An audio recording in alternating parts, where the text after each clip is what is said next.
There are 4 habits that you may have that might be holding you back on your journey to become a great harmonica player, so I'm going to go over them today. Let's get started with number 1. The first habit is that you may be learning things too fast. So let me explain this a little bit. Let's say you're learning a riff like this.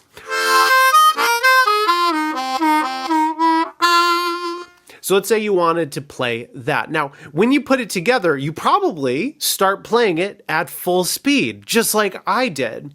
But that's really not how the mind works. And as a result, you end up not really retaining it or not being able to put it together without a lot of problems. So let's say you try learning it at full speed and then you get to the bend.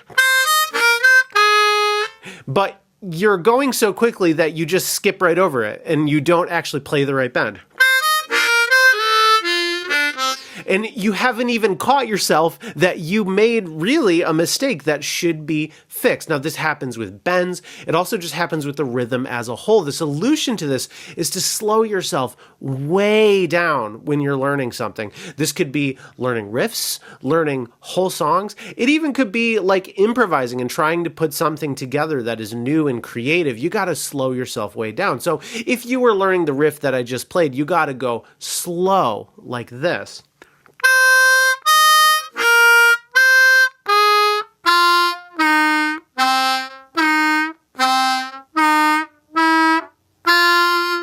And if you can't get it together at that speed, you definitely won't be able to get it together at a quicker speed. So you might be going too fast, so slow down. The second habit that might be holding your playing back is that you might be learning too many things all at once. And this is kind of part and parcel of the YouTube harmonica learning experience, because think about it, a video comes up in your feed and you're like, ooh, I want to learn that. And you focus on it for, half hour, whatever. And then you either move on to the next video or you come back the next day and you have the same experience. A video comes up on your feed and you do that for a little bit.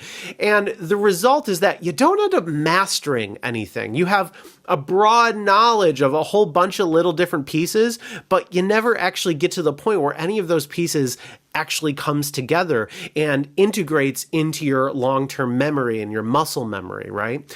So the solution to this is to, maybe take a course or work with a teacher that can slow you down a little bit and give you a more limited amount of stuff to work on. But if you're just working by yourself through YouTube videos, just choose like one video a week to really dig deep on, one song, maybe 2 or 3 riffs instead of trying at 15 and remembering 0. So this is just something that I think pretty much applies to anyone. If you focus on too much, you don't end up retaining any of it. Before we continue, one positive habit that you can add to your playing is to practice your scales. And if you want to get the notes of the scales so you can just get started working on them today, then check out my free scale cheat sheet. The link is down below in the description. Back to the video. Number 3 is you may be making too much of a big deal about mistakes. I'm going to talk about this in an improvising context. So let's say you're improvising, you're playing over the blues, and you don't really know what you're doing. You maybe play a note that doesn't sound very good. Let's say you're playing over a minor blues and you play a 3 draw, which is a note that is really part of the major scale or the major pentatonic scale, and it just doesn't fit in there. And you play that note, and your ear is telling you, oh, this sounds awful. And what do most people do? They stop, or they try to play the thing again, or they make a face, and all of these things just give you away. I'm going to tell you a secret right here. If you make a mistake, just keep playing. There's other ways of handling this. Like you can, let's say if you play a wrong note, you can bend it up or you can bend it down. You could play the same wrong thing over and over so it kind of normalizes and sounds intentional. But the easiest way to fix this problem is to just keep playing. Don't react. Don't make a face. Just keep playing. So if you find that when you make a mistake, you have any sort of reaction, don't. Try not to. I know it's hard, but it's something that takes a little bit of discipline, but once you get it down, you're going to find that you just don't feel like you're making mistakes ever because they just bounce right off of you. The fourth habit that you may have is a little counterintuitive, but hear me out. You might be practicing too much.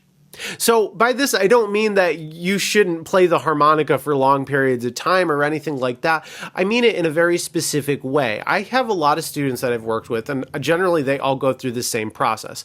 Let's say they're working on their bends. And so what do? They get out a tuner, or if they're, really listening to me, they use a drone track. But let's say they get out a tuner and then they just sit there really trying to work on the bends over and over and over and over. And before you know it, you've spent an hour, 2 hours, 3 hours just doing the same damn thing. And here's the problem. When you're doing that, you're not playing music. Being able to execute on a particular technique, or even being able to get a riff totally together, is only a little aspect of playing. There's so many other things you have to focus on, like phrasing and dynamics and ear training and just understanding how to react to the music in particular ways and actually executing on the things that you're learning. So let's take our bend example.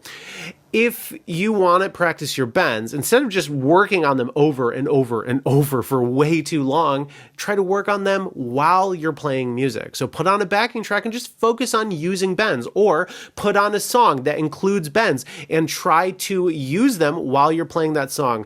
And I just got to tell you from experience, not only from myself, but in the students that I've worked with, this is way more effective at making you a better musician. So those are 4 habits that you should change, and if you want to pick up something new, a different kind of practice to help you learn riffs and songs, it's one of the best things that you can do for yourself, then you should watch this video up here where I give you the rundown. That's it for this week. I'll see you next time. Peace.